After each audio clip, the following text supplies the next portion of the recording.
All right. Well, I just posted that video talking about the October faction um, on Netflix. Like I said, I didn't get past the first few minutes of it. If it's something you might like, you should watch it and then comment and let me know what you thought of the show. But I'm not gonna watch it because I can't get past the first few minutes of it. I'm just tired of PC culture and you know social social justice movies programs. It's just tomorrow's the Oscars. What's funny is that I watch movies and I watched them and I guess I got into reviewing them and trying to understand where the writers were going and the storytelling and everything. And there's so many shows on the public channels, CBS, NBC, ABC, Fox, WB, all those networks. And I noticed that there's a trend in a lot of their shows, especially the primetime shows, to have their actors, the talent that they have, and their writers put these in the show to talk about guns and social, um, just what's going on in society. And a lot of them um, will, especially the ones that are, based in law enforcement or even in some of the military shows they use actors to get their message across about guns. So, I that's why watch. I don't watch it. I'm not interested. I'm not. I want to be entertained, but and I want to, come away with the fact that I want to say, damn, that was a good show. I don't want to go away and come back and go, you know what? What they said about guns is right. Maybe I should think about, you know, restricting people's rights to have guns. Um, uh, Maybe I should be against 2A, the Second Amendment. If you take away the Second Amendment, you take away the First Amendment, then you take away the Fourth, the Fifth. It goes on and on and on. But, you know, that's what people want. Eventually, you're going to get it. And then when the government has the right to seizure of your property, or a criminal has the right to come into your home because you can't protect yourself, especially if it's illegal. And, if God forbid you defend yourself and you kill that person, then they're illegal and then you get in trouble because they're above the law. But anyway, who am I? I digress. Let's talk about something else. So this whole week, after the whole impeachment failure, there's been a lot of uh, backlash to that. But the biggest thing I've noticed is that the Iowa caucus. Now I see in New Hampshire that Bernie is kicking everybody's butt. I mean, if I was a Democrat, now Bernie's not really a Democrat. He's a socialist, and he's independent, so he's not a Democrat. He's independent, but he's a socialist. So let's just go with that. But if I'm looking at this on the Democratic Party, if you don't give him the nomination because he will win it, because he will get the popular vote. It seems like he's winning the popular vote. He won it in Iowa. He seems to be getting it in New Hampshire. If you don't give him the nomination, it would show to America that the Democrats are not about fairness, and it's only about power and corruption. So everyone who votes Democrat, rightfully so, if you want to stick with your party, go ahead. But if Bernie gets the delegates, he should be the nominee.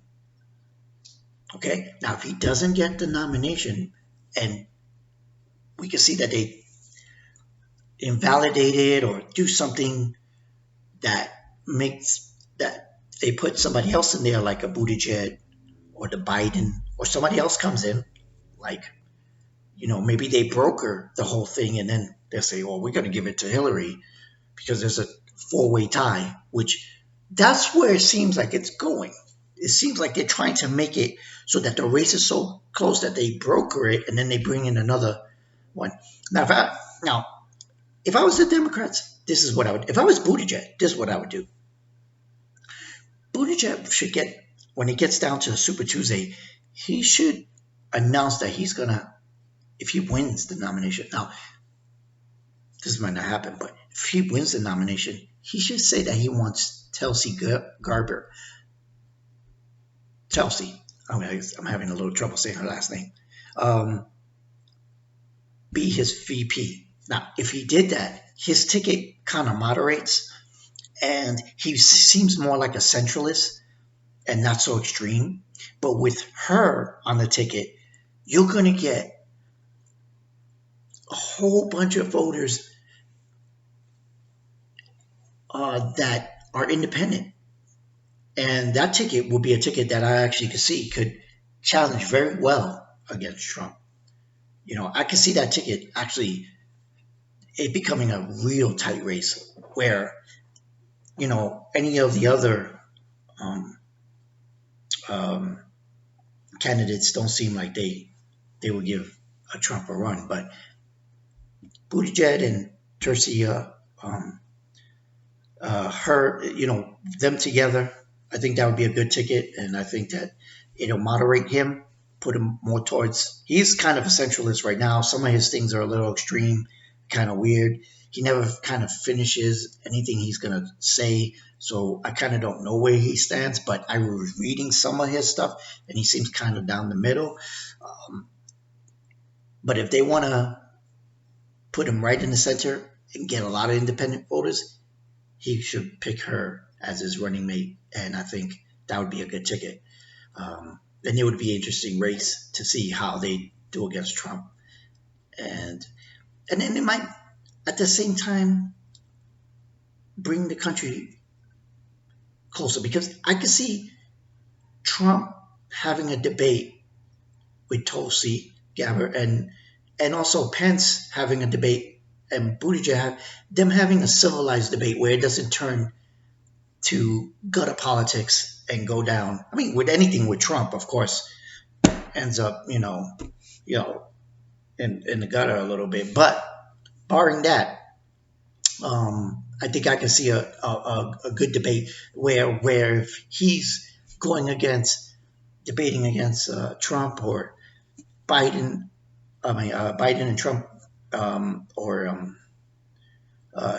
Trump against Bernie, I could see it just being an ugly, back and forth, and no one wins in that case, because the policies kind of get muddled, and because we're looking for the hit points and the hot buttons, and we're not getting anything out of it. And of course, Bernie's campaigning with AOC and Talib and Diaperhead, Eon, whatever her name is. So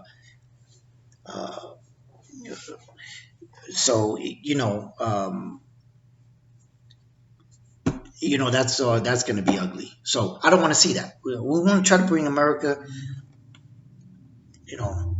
back together. And I think Buttigieg and Tulsi going up against Pence and Trump, that would be a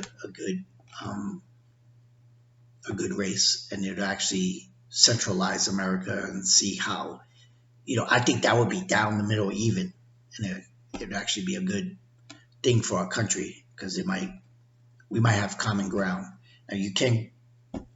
Right now, the Democratic Party is on the extreme, and that divides the country, because they're so extreme that they're almost nutty, like they're almost just crazy, and I want to see this country kind of heal um, from the Trump derangement syndrome that they have. Like, I don't want to see this whole screaming in the air and people slapping their hands together and stomping their feet and throwing things and ripping up posters.